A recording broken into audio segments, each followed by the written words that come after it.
Le procès de James Testa entre dans un nouveau chapitre aujourd'hui avec le début de la présentation des témoins de la défense. Et Alexandre, James Testa a été appelé à la barre des témoins.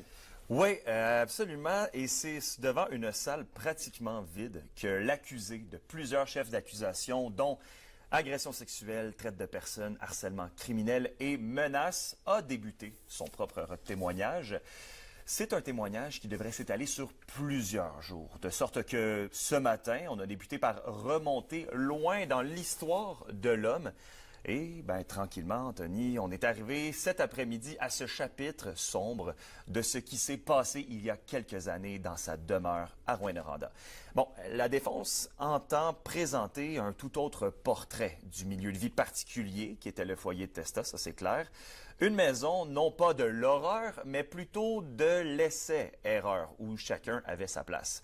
James Testa a raconté comment les résidents en sont arrivés à demeurer chez lui. Il a également témoigné du tempérament explosif des résidents qui pouvaient eux-mêmes disjoncter pour un oui ou pour un non. L'attitude agressive du clan était donc partagée entre les résidents et M. Testa a mentionné s'être senti souvent comme une balle de ping-pong à travers les abus des autres résidents. Donc, est-ce que M. Testa se considère comme étant une victime? Chose certaine, c'est qu'on a passé la journée à dépeindre des résidents dangereux, imprévisibles, qui plaçaient James Testa en situation d'impuissance. Cela dit, on n'est toujours pas rentré dans le sujet des agressions de nature sexuelle. Beaucoup d'événements demeurent à être abordés avec le principal intéressé. Le contre-témoignage de la couronne devrait commencer demain en fin d'après-midi et 3 autres témoins de la défense sont attendus dans les prochains jours. On vous revient avec la suite. Très bien, on suit le tout. Merci beaucoup, Alexandre. Au plaisir.